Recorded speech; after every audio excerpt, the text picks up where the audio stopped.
Sabi nga ng isang pastor, pagka tinanggihan ng Panginoon ang iyong dalangin, you are under God's protection.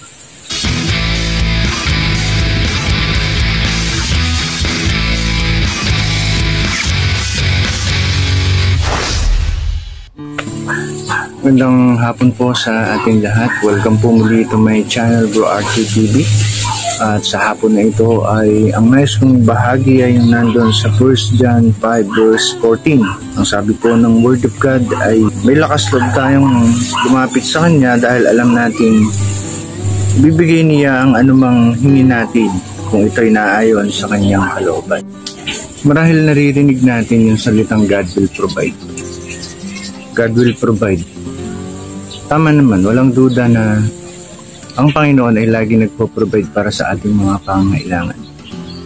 Pag tayo ay lumapit sa Kanya, pagkakalob niya yung ating mga needs.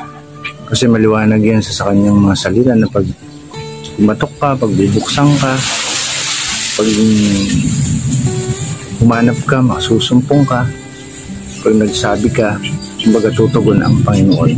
Pag humingi ka sa Kanya, bibigyan ka niya. Pero, sabi nung Word of God, may lakas loob tayong lumapit sa Kanya dahil alam natin ibibigay niya ang anumang hingi natin kung ito'y naayon sa Kanyang kalooban. May lakas loob tayo. Kasi, in John 1:12, sabi niya dun, ngunit lahat ng tumanggap at nanalig sa Kanya ay binigyan niya ng karapatang maging mga anak ng Diyos. Maliwanag po doon na meron kang rights. For example, sa bahay. Di ba pagka anak, pwede yan dumiretso sa kusina, magbukas ng sirola para titignan niya kung may makakain, o sa rep, pwede siyang magbukas, titignan niya kung may makakain. Ganon kasi ang anak. Pero ang bisita, hindi po pwede yun. Hanggang sala lang yun. Hindi yun pwedeng basta pumasok sa kung saang bahagi ng bahay. In John 1:12, meron tayong karapatang ibinigay ng ating Ama na maging anak ng Diyos dahil sa pananampalataya natin sa ating Panginoong Hesukristo. Binigyan kayo ng karapatan na maging mga anak ng Diyos dahil yun sa pananampalataya natin sa ating Panginoong Hesukristo. Huwag nating kalilimutan na ang katotohanan po yun. Kaya meron tayong lakas ng loob, meron tayong kumpiyansa na lumapit sa Ama dahil sa ating Panginoong Hesukristo. At sabi nga niya, ibibigay ang iyong hinihingi. Pero sabi doon, kung ito'y naaayon sa Kanyang kalooban. Oo, meron tayong karapatan, may laya tayo na humingi sa ating Ama sa langit. Pero huwag nating kalilimutan na ang sabi din ng sumunod na mga salita ay dapat ito'y naaayon sa Kanyang kalooban. For example, yung isang bata na humihingi ng candy sa kanyang tatay.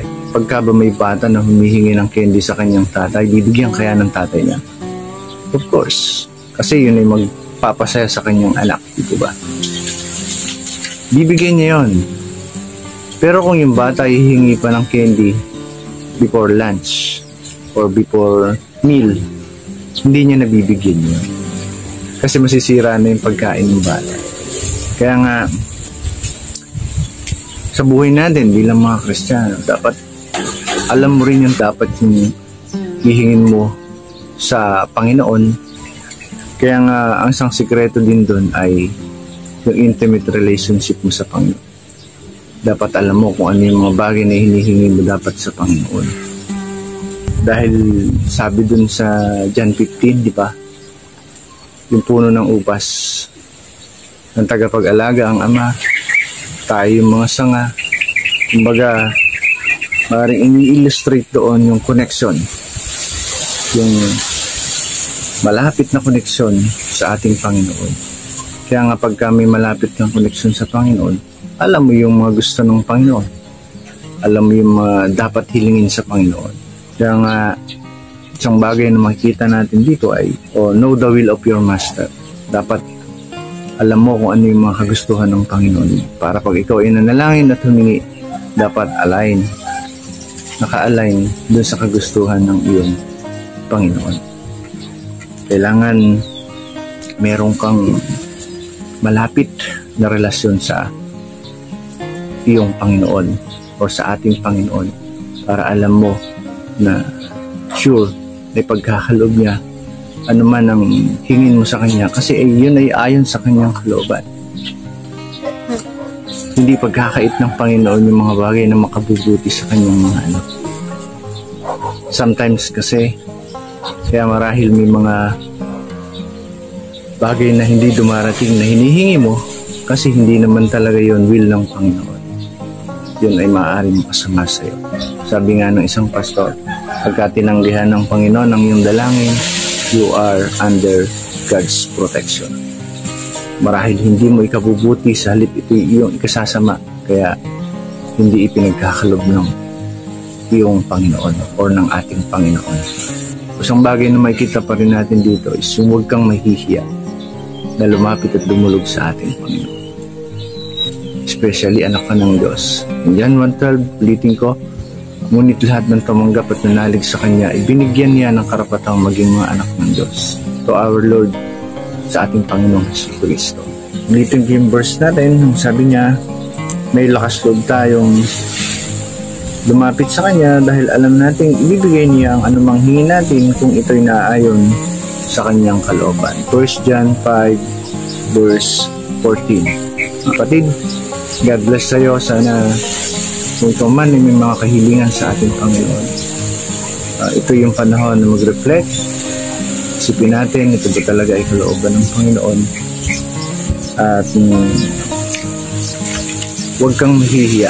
Kung alam mo naman na ito ay align dito sa kalooban ng Panginoon, sa gusto ng Panginoon, huwag kang mahihiyang lumapit. Kasi ang Panginoon, siya ang ating great provider. Salamat sa iyong panonood at pakikinig. God bless you, kapatid. Glory to God.